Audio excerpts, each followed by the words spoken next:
योगी की राजनाथ सिंह से 2 घंटे की बात, फिर नितिन गडकरी से बड़ी मुलाकात, फिर अमित शाह से फुल एंड फाइनल।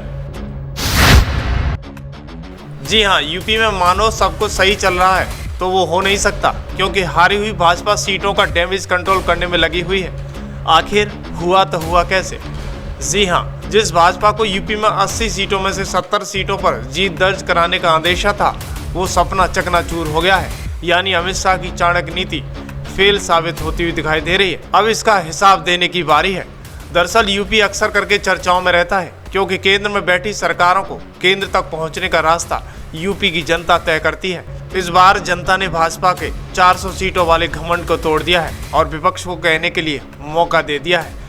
लेकिन सवाल ये पैदा हो रहा है, यूपी के सीएम योगी आदित्यनाथ 2 दिन पूर्व प्रधानमंत्री के शपथ ग्रहण समारोह में थे। इस दौरान पीएम और अन्य नेताओं ने योगी से मुलाकात भी की। लेकिन ऐसा क्या हुआ कि सीएम योगी को फिर से दिल्ली की दौड़ लगानी पड़ी? यानी कि ये सब कुछ ठीक नहीं चल रहा था।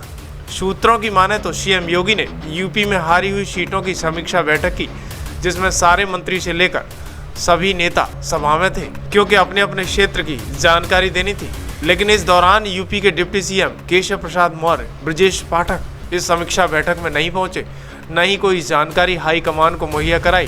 फिर क्या था, यहीं से भाजपा के 2 फाड़ सामने होते हुए दिखाई दिए। यानी सूत्रों की माने तो हाईकमान ने सीएम योगी की कार्यशैली पर नजर रखने के लिए किसी रॉ एजेंट को रख दिया था और योगी की हर चाल पर पैनी नजर बनाए हुए था।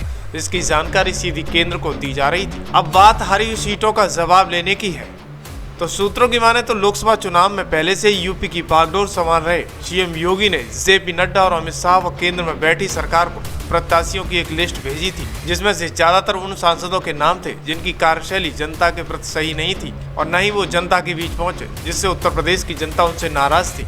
इस नाराजगी को लेकर सीएम योगी ने एक लिस्ट केंद्र को भेजी थी, लेकिन भाजपा के चाणक्य जेपी नड्डा और अमित शाह की टीम के आगे लिस्ट पर अमल नहीं किया गया और केंद्र ने अपनी नई लिस्ट जारी कर दी, जिसका खामियाजा यूपी में भाजपा को भुगतना पड़ा है। लिहाजा इस डैमेज कंट्रोल की आग किस ओर गिरेगी, ये तो आने वाला वक्त बताएगा, क्योंकि बीजेपी इस बात को हजम नहीं कर पा रही है। आखिर हुआ तो हुआ कैसे? इस खबर पर आपकी क्या राय है? हारी हुई सीटों की आग सीएम योगी की कुर्सी को हिला देगी या फिर सब कुछ सही चलेगा? कमेंट बॉक्स में जरूर लिखें।